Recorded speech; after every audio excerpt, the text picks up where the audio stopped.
Setiap kejahatan yang dilakukan tentu akan menimbulkan kerugian, entah itu bagi orang lain, orang-orang terdekat, bahkan diri sendiri. Setiap negara umumnya mempunyai cerita mengenai orang-orang dan tindakan kejahatannya masing-masing. Berikut adalah daftar penjahat paling sadis di Indonesia. 1. Baekuni atau Babe. Pria kelahiran Magelang tahun 1961 itu kabur ke Jakarta di saat harus sekolah di kelas 3 SD. Baekuni lalu hidup menggelandang di jalanan ibu kota, berpindah dari satu lokasi ke lokasi lainnya, hingga ia disodomi preman di lapangan banteng. Kenangan pahit mendorongnya menjadi predator seksual terhadap anak-anak lelaki dan pecinta sejenis. Sejak saat itu, korban berjatuhan. Ia tidak segan-segan menyodomi korban atau melakukan pelecehan seksual pada bocah-bocah. Jika korban menolak, tidak tanggung-tanggung, maka Babe akan mencabut nyawanya. Tidak hanya itu, setelah nyawa si anak melayang, Babe dengan kejam memutilasi anak tersebut. Untuk menghilangkan jejak, Babe memasukkan potongan-potongan anak itu ke dalam kardus dan membuangnya ke berbagai titik di Jakarta. Babe sendiri pernah dihukum 2 tahun penjara di kasus penculikan anak perempuan. Tapi itu tidak membuatnya kapok. Sekeluarnya dari penjara, Babe kembali beraksi.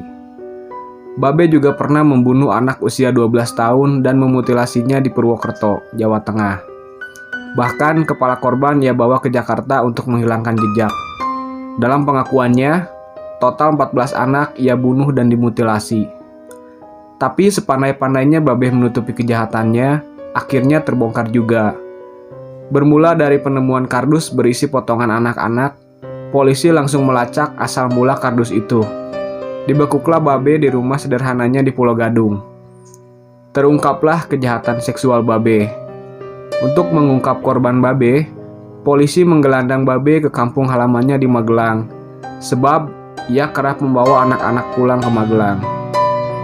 Pada 6 Oktober 2010, Pengadilan Negeri Jakarta Timur menjatuhkan vonis penjara seumur hidup kepada Babe. Hukuman ini dibawa tuntutan jaksa penuntut umum yang menuntut hukuman mati. Jaksa pun banding dan dikabulkan. Pada 13 Desember 2010, vonis ini diperberat menjadi hukuman mati oleh Pengadilan Tinggi Jakarta. 2. Rian Jombang. Ferry Idam Henyansyah atau dikenal dengan panggilan Rian alias Rian Jombang, lahir 1 Februari 1978. Rian adalah bungsu dari 2 bersaudara. Saat masih kecil, Rian lebih sering berpisah dengan kedua orang tuanya dan tinggal di pesantren. Perilaku Rian banyak berubah ketika ia duduk di bangku SMP. Dia lebih banyak menekuni kegiatan perempuan seperti menari dan berdandan. Rian sempat menjadi siswa sekolah favorit SMA Negeri 1 Jombang, namun di sana sifat dan sikapnya kian labil. Dia hanya bertahan 1 bulan lalu pindah ke SMA Kabuh dan bertahan 1 semester, sebelum akhirnya pindah ke SMA Negeri 3. Di sana Rian juga hanya bertahan sebulan lalu pindah ke Jakarta. Di Jakarta, ia merasa lebih diterima dan bertemu dengan kalangan homoseksual dari kalangan menengah ke atas. Dia merupakan terpidana mati kasus pembunuhan berantai sekitar 12 tahun silam. Diketahui, Rian melakukan pembunuhan kejam terhadap 11 korbannya. Pada 12 Juli 2008, aksinya terungkap setelah ditemukan 7 potongan tubuh di lahan kosong di Jalan Kebagusan Raya, Jakarta Selatan. Salah satu potongan tubuh yang ditemukan adalah kepala. Setelah ditelusuri, korban tersebut bernama Heri Santoso. Polisi yang menyelidiki kasusnya menetapkan Rian sebagai tersangka. Ia ditangkap di salah satu rumah di Pesona Kayangan, Depok, Jawa Barat, 15 Juli 2008. Rian membunuh Heri di apartemen Margonda Garden Residence, kamar 309, Jalan Margonda Raya, Depok. Rian tega membunuh Heri dan memutilasinya karena cemburu. Dari kasus mutilasi korban Heri, polisi mengungkap ada 10 jasad pembunuhan Rian lainnya yang ditanamnya di belakang rumahnya di Jombang, Jawa Timur. Ditambah Heri Santoso, total Rian menghabisi 11 orang. 3. Ahmad Suraji. Ahmad Suraji populer dipanggil Dukun AS, juga dikenal dengan nama Nasib Kelewang atau Datuk. adalah seorang pelaku pembunuhan terhadap 42 orang wanita yang mayatnya dikuburkan di perkebunan tebu di Desa Sei Semayang, Kabupaten Deli Serdang, Sumatera Utara dari tahun 1986 hingga 1997. Ahmad Suraji terlahir 10 Januari 1949. Nama aslinya adalah Nasib. Karena sering menggunakan kelewang saat melakukan pencurian lembu di kawasan Stabat, ia pun dipanggil Nasib Kelewang oleh teman-temannya. Sehari-hari, Suraji bekerja sebagai petani. Ia hanya lulus SD dan mempunyai 3 orang istri dan 9 anak. Pihak kepolisian pertama kali menemukan mayat salah seorang korban pada 27 April 1997. Seorang wanita berusia 21 tahun bernama Sri Kemala Dewi. Seminggu kemudian, seorang saksi mengatakan bahwa pada hari Dewi menghilang, ia telah mengantarkan Dewi ke tempat tinggal Suraji. Polisi kemudian menemukan setumpuk pakaian dan perhiasan wanita di situ, diantaranya barang-barang milik Dewi. Suraji pun ditangkap dalam sebuah laporan. Suraji mengaku membunuh karena hendak menyempurnakan ilmu yang sedang dipelajarinya. Agar ilmunya sempurna, ia harus membunuh 70 orang wanita dan menghisap air liur korban. Ilmu ini sendiri ia dapati dari ayahnya saat ia masih berusia 12 tahun. Meskipun perhatiannya terhadap ilmu tersebut baru mulai terasa saat ia mencapai usia 20 tahun. Pada tanggal 27 April 1998, ia divonis mati oleh Majelis Hakim Pengadilan Negeri Lubuk Pakam karena terbukti bersalah melakukan pembunuhan terhadap wanita-wanita tersebut. Ia dieksekusi pada Kamis 10 Juli 2008, tepatnya pukul 22 malam oleh tim eksekusi Brigadir Mobil atau Brimob Kepolisian Daerah Polda Sumatera Barat. Bahkan saking sadisnya, kasus Dukun AS sampai diangkat menjadi sebuah film dengan judul Misteri Kebun Tebu.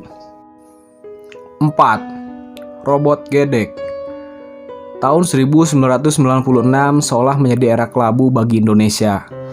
Bagaimana tidak, seorang pria tua bernama Siswanto alias Robot Gedek tiba-tiba muncul menjadi buah bibir lantaran melakukan aksi yang terbilang keji. Ia membantai anak di bawah umur dengan cara memutilasi badan korbannya. Sebelumnya, ia menyodomi bocah-bocah ingusan tersebut untuk memuaskan nafsunya. Untuk menghilangkan jejak, Robot Gedek membuang potongan tubuh korbannya di beberapa tempat yang berbeda. Kawasan terpisah yang dipilih yakni daerah Ponokopi, Jakarta Timur dan sekitar rawa-rawa bekas Bandara Kemayoran, Jakarta Pusat. Aksinya terbilang sadis. Pria tunawisma dan buta huruf ini memotong dan menyayat tubuh korbannya menjadi serpihan-serpihan daging agar tak mudah dikenali. Kelak, dari penemuan mayat inilah namanya mulai terkuak sebagai pembunuh sadis di Indonesia. Total dari 12 korban kejahatan Robot Gedek, hanya ada 8 jenazah yang berhasil ditemukan. Di antaranya adalah 2 korban yang bernama Rio dan Wisnu. Keduanya merupakan korban sodomi dan mutilasi yang potongan tubuhnya ditemukan di semak-semak Bandara Kemayoran. Robot Gedek yang sempat kabur ke Jawa Tengah, akhirnya berhasil ditangkap polisi pada 27 Juli 1996. Ia bahkan mengaku tak sadar jika telah melakukan pembunuhan. Dalam bayangan saya, yang saya bunuh itu adalah ayam. Atas perbuatannya itu, Robot Gedek alias Siswanto dijatuhi hukuman mati oleh pengadilan. Meski telah melakukan pembelaan, kekejaman yang pernah dilakukannya seolah tak bakalan terampuni begitu saja. Ia pun harus mendekam sementara waktu di LP Nusa Kambangan, Cilacap, sembari menunggu detik-detik eksekusi mencabut nyawanya. Namun sayang, kematian lain ternyata mendahului vonis yang jatuh padanya. Robot Gedek diketahui meninggal di dalam lapas pada 26 Maret 2007 karena serangan jantung. 5. Maling uang rakyat atau koruptor. Anda pasti paham siapa saja koruptor yang ada di Indonesia. Akibat perbuatan mereka, rakyat Indonesia menderita. Tak salah jika menjuluki seorang koruptor sebagai penjahat paling kejam. Koruptor bahkan bisa dijuluki sebagai monster yang tidak tahu dosa dan dimakan oleh nafsu untuk mendapatkan banyak orang. Mereka sangat menakutkan meski tak melakukan pembunuhan. Banyak dari koruptor yang bekerja secara terstruktur, artinya ada orang yang jauh lebih besar dan berpengaruh di Indonesia menjadi dalang semua hal mengerikan ini. Nomor berapakah yang menurut kalian paling kejam dan sadis? Tulis jawaban di komentar ya.